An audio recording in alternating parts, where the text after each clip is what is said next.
Ladies and gentlemen, welcome to E3's Coliseum 2017.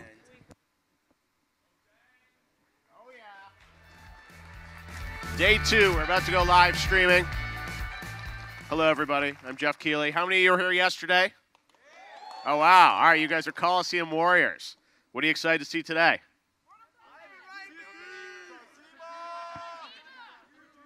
It's all happening today. All right. Well, I heard one name that you'll see momentarily. We're going to go live streaming around the world. So let's get ready to start the Coliseum.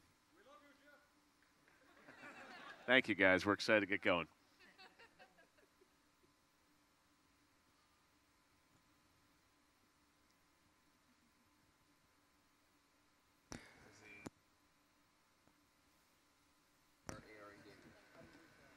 New realities, AR, VR, and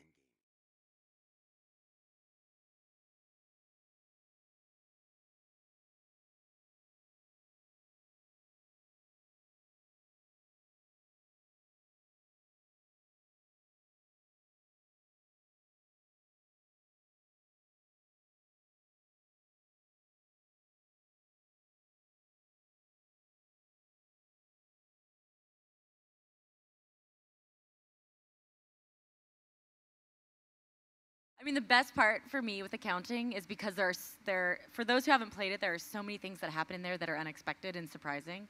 And so just to witness their reactions, there's a point, in the very beginning, it's not super spoilery, where you have to where you realize you have to stab somebody with a knife. And you're on the Vive, right? And to see, it's like a social experiment to see who just does it. I've had people just not do it. They just refuse. Yes, exactly. Like my mother-in-law, she looked at the knife. She was like, no, I can't do this. And then she threw it at him, and of course, it didn't really work. But it was really funny. But if it's not accounting, I love, for gamers, Space Pirate Trainer. It's definitely good standby, super fun, fave. And then Tilt Brush, of course, just the 3D experience of being able to paint in 3D and be in your design and experience some of the things other people have created. It's magical. Curtis, do you take people down to the shop and just run them through the void once? Or? I mean, yeah, right? Like when you have a void just down the street, it's really convenient to say, hey, you want to see the coolest thing in VR? Follow me. So that's nice. Besides accounting. Yeah. I think accounting in the void is something that we should talk about because that could be dangerous. Adults only, though. Yeah, totally. Sorry, only for adults. Yeah. Ghostbusters was, I should say, by the way, it was amazing work with Ivan, who immediately understood the void, which was awesome. Because there's a lot of people that come into the void, and they go through it, and they start spitting out these ideas, and most of them are just sort of VR ideas, right? Like, oh, well, you could do this with it. And it's like, well, yeah, I mean, you could do that at home in your underwear with VR, But Ivan came out and really understood, I think, what we were trying to do. It's really not just about telling stories, right? It's about getting people to kind of live these stories so that they can come out and tell their own about what they did and what happened. And I think that's what makes virtual reality so powerful. Well, thank you all so much. This has been a wonderful 45 minutes chatting with you. And enjoy the rest of E3, everybody. Thank you. Thank you. Thanks for having us, guys. Thank you. Thank you.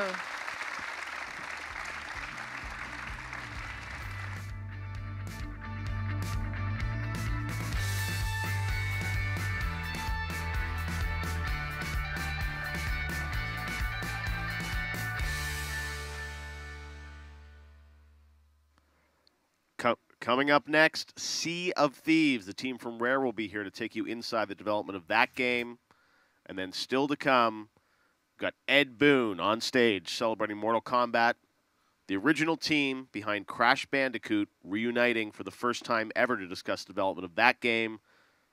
Later this afternoon, Hideo Kojima, interviewed by Jordan Vogt Roberts, and many more conversations and panels here at the E3 Coliseum. We'll see you in just a minute for Sea of Thieves Community Spirit.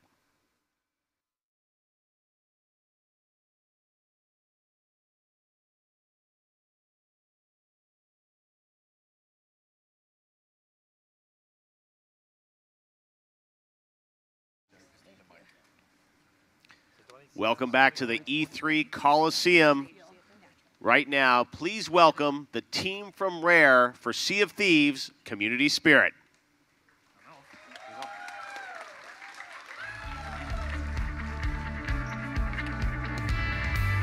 Hello everyone, I am Adam, I'm from Rare with the Sea of Thieves team, and I'm going to bring out my...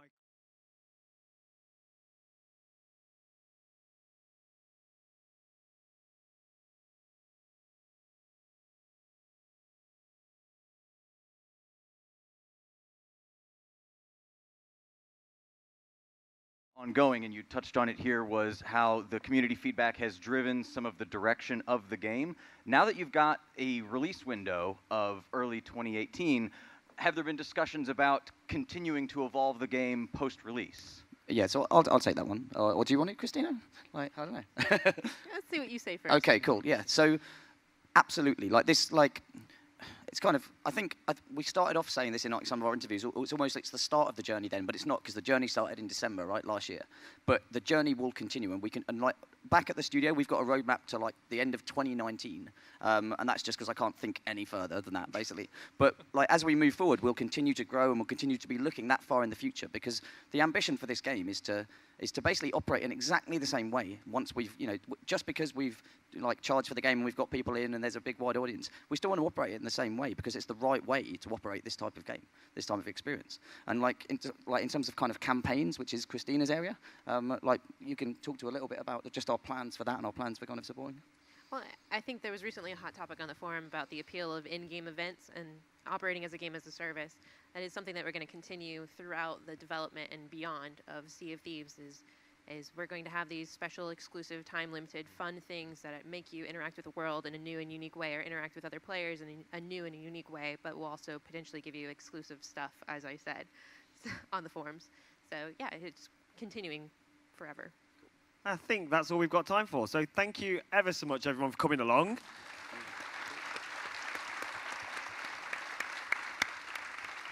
And we'll see you soon. Good night, LA. Thank you. Or good morning, LA.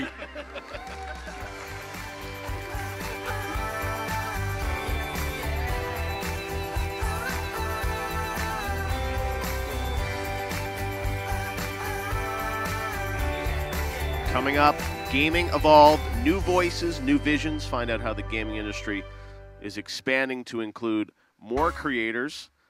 And then this afternoon, we've got an incredible lineup. We'll walk you through that right now. We've got the Crash Bandicoot reunion, the original team. 9 people made the original Crash Bandicoot back in 1996. We'll hear from many of them live on stage at noon. Then Ed Boon is here at 12:45 for Mortal Kombat, celebrating 25 years. We'll get a new look at Far Cry 5 from the team at Ubisoft Montreal at 1:30. Then at 2 o'clock, Afrojack hosts a look at Call of Duty World War II with Sledgehammer Games. At 2:30, Stories Across Screens, a look at narrative in games with creators from Naughty Dog, Bethesda Game Studios, the executive producer of Better Call Saul, the director of 10 Cloverfield Lane, and more. Then at 3:15, Hideo Kojima in conversation with Jordan Vogt-Roberts. At 4:15, a look at the independent game revolution. Middle of Earth, Shadow at War, a behind-the-scenes look at 5 o'clock. Then a presentation from Square Enix. And finally, at 6 p.m., a conversation with director Neil Blomkamp and a performance by Low Roar. Thank you again for joining us at the E3 Coliseum. We'll be back in just a few minutes with Gaming Evolved.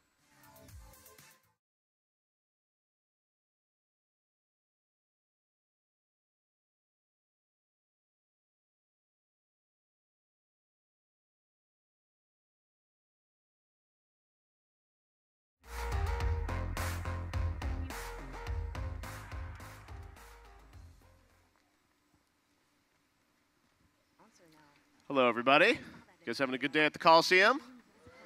All right. Well, we've got a great day ahead for you, and now I want to bring out our panelists for our next panel on Gaming Evolve. Please welcome Katie Stone-Perez from Xbox, Sarah Schachner, the composer who's worked on games like Call of Duty and Assassin's Creed, and Jenny Kong, who is at That Game Company.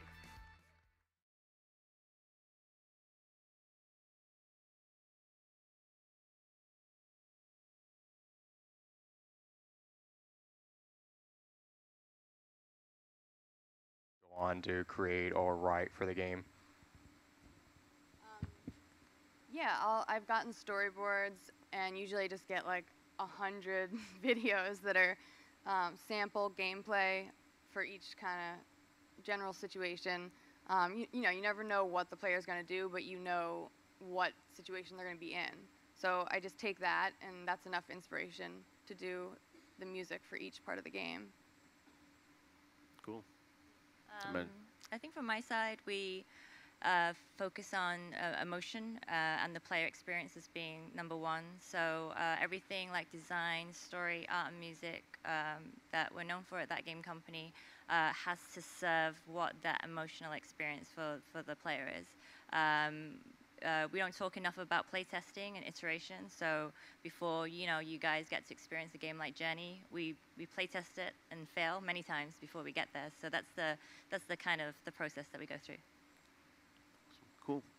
All right. Well, thank you all so much for your questions. Thanks to you guys for being on the panel, and have a great E3. Yeah, thanks so much. Awesome. Thanks, guys. Thank you. Katie, Sarah, and Jenny.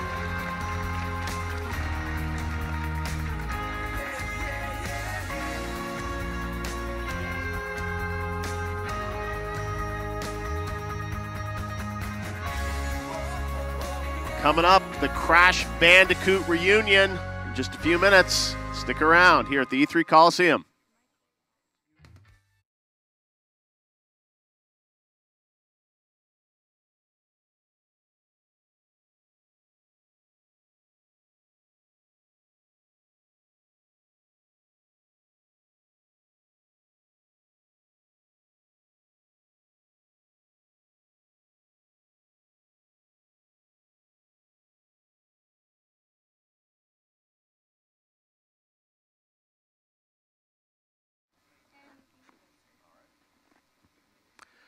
Hello, everyone. Welcome back to the E3 Coliseum. I'm Jeff Keighley, and this is something really special. You guys remember Crash Bandicoot?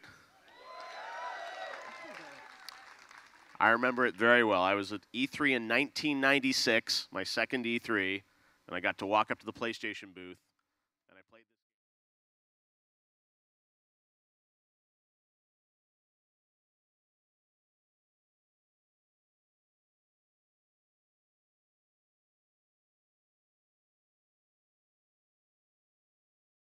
Game development tools that you have today. So we just did all we could to maximize the number of, using our texture count. And it actually started to look like something that was promising. But I remember it was not a slam dunk whatsoever. Well, we are unfortunately out of time, but on behalf of everyone here, let's give these guys a round of applause for the contribution they've made to the gaming industry with Crash. Thank you so much. Mark, Connie, Bob, Andy, Jason. Thank you. We'll see you guys in a few minutes with our next panel. Thanks again, guys. Appreciate it. Thank you. Thank you.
All right, we're back again.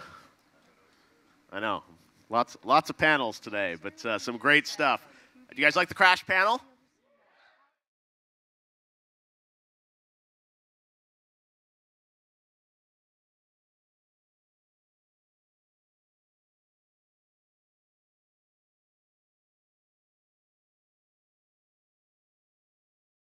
Make a game where Scorpions and Zero are together, and then you could have. We had one. We had one. The team that was where Shaolin Monks was developed was in Moore Park. It was a group called Paradox. Yep.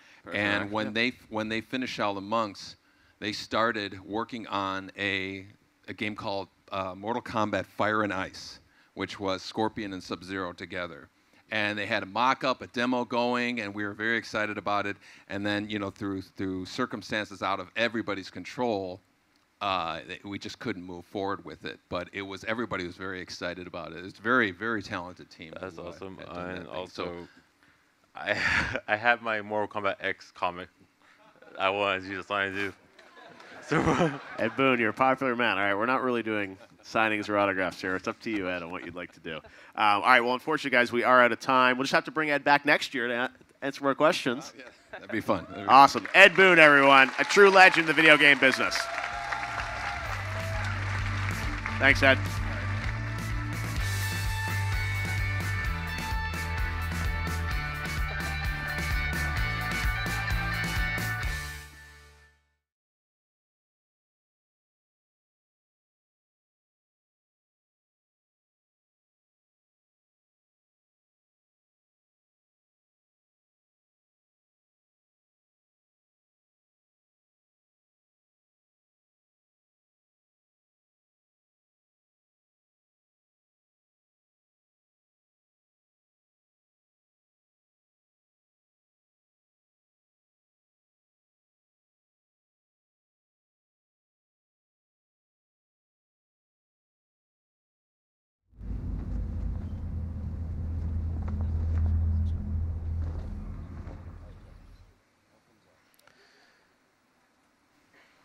Please welcome your host for this session, Jack from Achievement Hunters.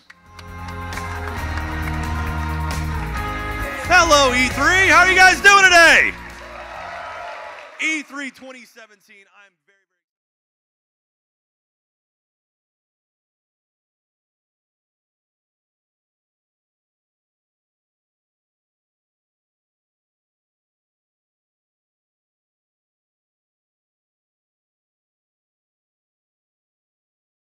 He's also he has heart, and that's a character that we'll bring. You'll see in his story that we brought something that maybe was not present in previous Far Cry. We're trying to also go in spaces where it's not just about crazy kaku characters. Yeah, his character's evolved a lot. I think speaking to the writer's room, the character has evolved a lot. He used to be like this, just on his own, a little bit more menacing. And as we started to work with everyone, we developed this idea that, okay, his wife, Kim, is actually maybe the driving force in the relationship. Maybe he wants to maybe run and hide away from the cult, and she's the one saying, no, this is our home. We got to stick here. We got to fight. And so that balance between that relationship and the way that interplays, I think, speaking to what JS is saying, that's not a relationship that I think we've seen before in a Far Cry, and it feels bringing more empathy into these characters and making it feel like, oh, this is real, this is charming, like it's giving you a reason to push back against the cult other than that the game's telling you to do it. These are people that I want to help. nice. Now, if these lovely people in the audience want to check out Far Cry this week, where would they do that? Well, they just come to the UB booth and hop in line and check it out. Awesome, excellent. Well, thank you very much, guys. Dan, Drew, Thanks, JS. guys. Thank you. Thank you, E3. It's been a blast. Far Cry 5.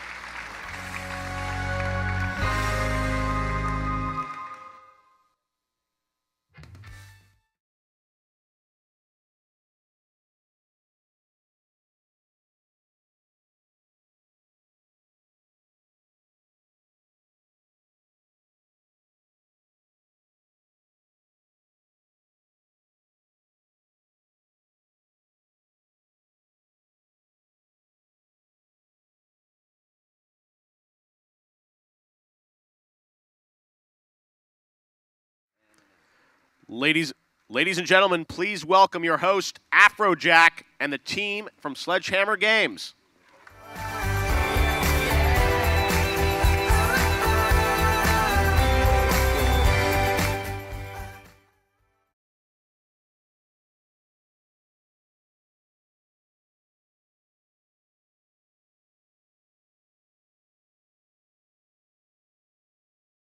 experience. I mean, prestiging is one of the most impactful things you should do in Call of Duty, right? It embodies all of your investment in your soldier career, and yet up to this date, you would do it at home with a button press and relatively limited fanfare. Now we give you a platform to do it, to show off in front of 48, 47 of your friends. So it's pretty cool. Should be fun. It's going to be fun. It's going to be great. It's already fun. Like, quick question. Like, are these mostly like gamers or journalists here? Like, I've never done one of these things, but like, I'm like seriously excited about this. This looks like a lot of fun, and I just want to know if I'm like, am I crazy now or? Oh, cool. Yeah. You're not crazy. Like, I think that deserves a. It's great. Yeah, thank you for that. I hope to think these are the best fans on the planet. They're Call of Duty fans and Afrojack fans. All right. So, yeah, no, get your hands on it. Come to E3. I mean, everybody at Sledgehammer Games, everybody across Activision and the Call of Duty organization has spent 3 years on this. And you know, you're a creative guy. You're a creator of content. When you put 3 years into anything, right, what you want to do is get a fan reaction. And so for us, this is a special moment. So on behalf of everybody at the studio and Glenn and Greg and, of course, Afrojack, thanks for being fans and thanks for the warm reception. It means the world to us. Yeah, thank you very much for having me. And I also want to say, like he said, like I know from an outside perspective, we're all gamers. We get new games every year and we get 100 games. These guys work on one game for 3 years. So one more time, please give a big hand for the studio of Sledgehammer for Call of Duty World War II.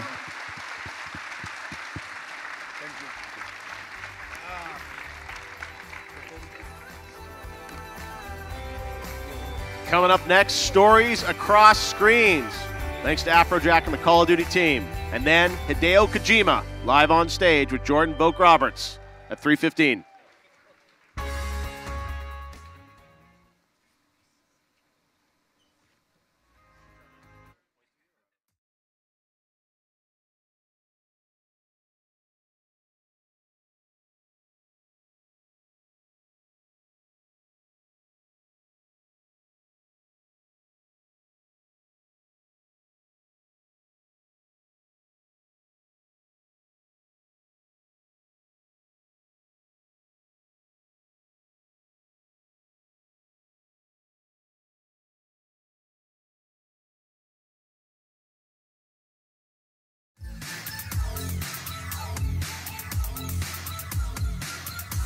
Hey everybody, having a good day in the Coliseum? All right, well, we have an action-packed afternoon for you, streaming around the world. And right now, we're going to do a panel that I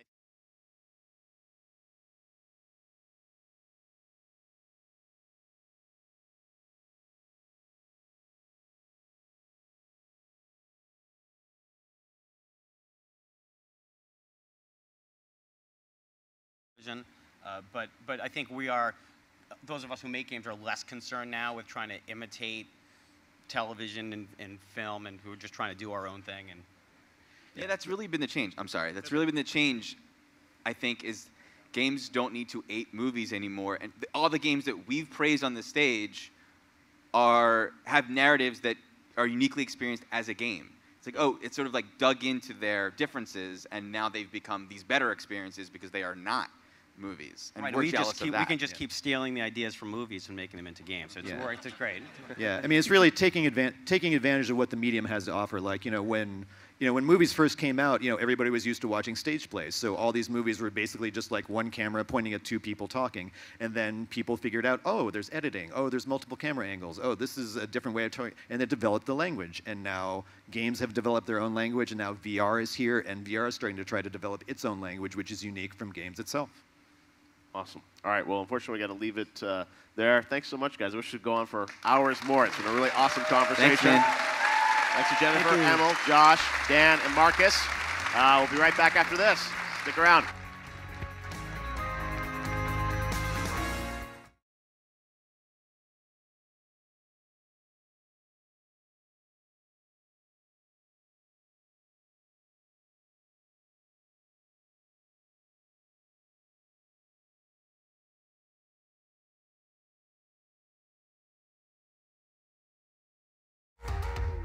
All right, you guys ready for our next session? All right. Well, this is a pretty special one. My best friend, he's here. First of all, though, check this out. Oh, no,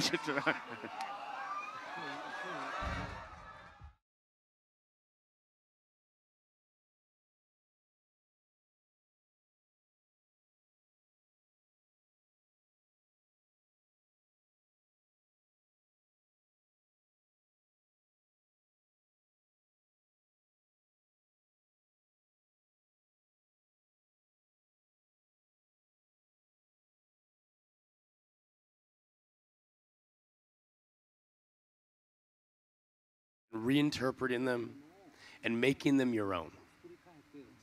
Right? They get filtered through your brain and they become this brand new explosive thing that's captured all of these people and people all over the world.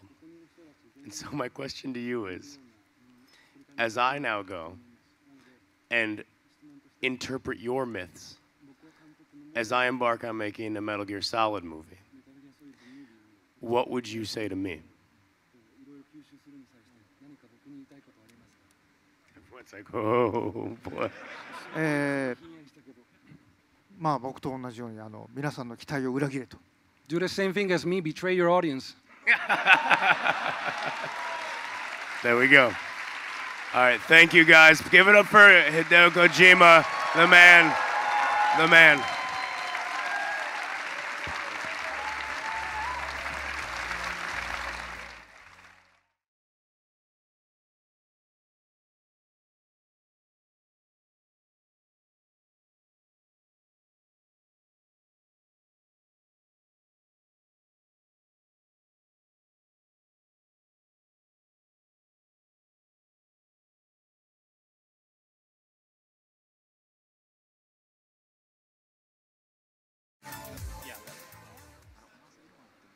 Welcome back to the E3 Coliseum. Next panel is of the independent game scene. Please welcome your host, Robin Haneke.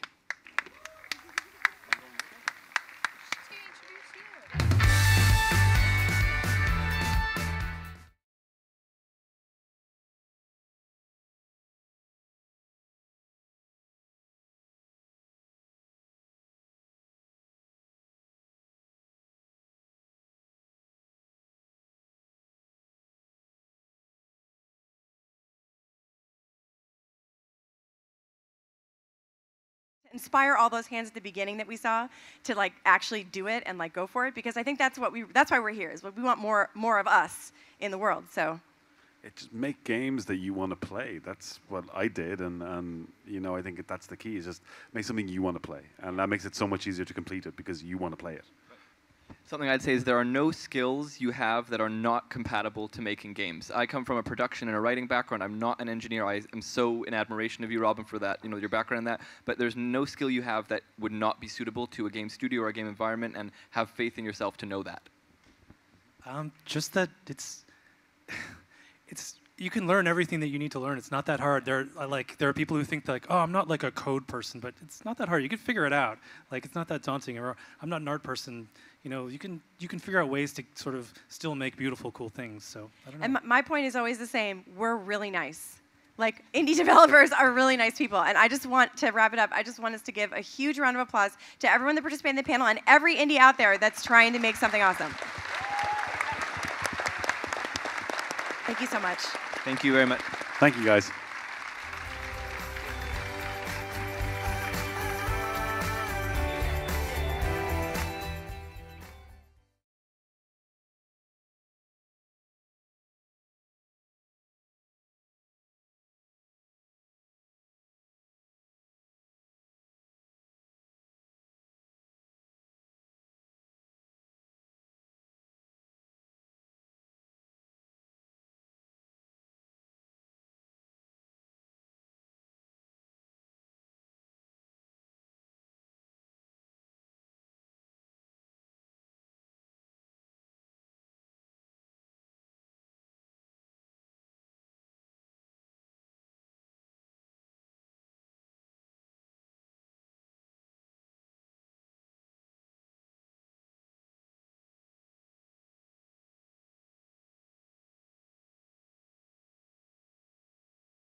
Please welcome Italian himself, Troy Baker.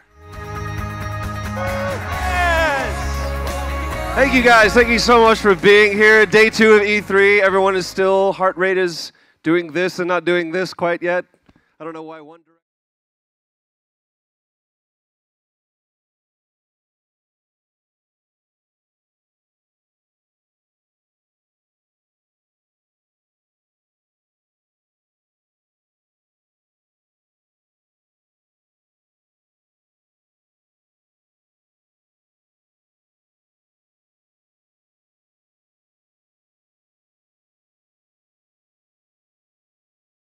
Because I want to be able to move at the pace that I want to move. I want to be able to play how I want to play. And even just from an acting standpoint, as a character, I want Talion as a gamer to be my Talion. I want to choose how and when and who I use to help me assault that fort. So that's what I love, is that we're actually giving you guys the ability to craft your own story and craft your own character and choose, will you be the Ranger or will you be the Wraith? How will you play this? How you want to do this? There's a little tip of the hat to some people who know what I'm talking about. Yeah, there we go. There it is. This is what we wanted to show you guys. I'm really glad. If you haven't had a chance to go check it out on the show floor at E3, please, we absolutely want you to see, because again, maybe we get to destroy Gubu and we can all have our vindication. It'll never be Gubu either. It'll never be Gubu again. Yeah. We're gonna find him though. I need to find Gubu. I think Evan needs closure. A little bit of closure. We're gonna have a talk with him. We're in the South Hall at the WB booth. We definitely want you guys to come see us. Thank you guys to Jeff Keighley for having us. Thank you guys for all being with us as well. Thank you to Mike DePlatter, the entire team of Monolith Games for being here as well. Make sure you pre-order, or if not, keep your fingers crossed and be patient for October 10th for Shadow of War game. Thank you guys so much for being here today.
All right, guys, you ready to wrap up the Coliseum? Awesome. We've had a really awesome 2 days, and 2 more.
don't know what the fuck to say right now, but thank you.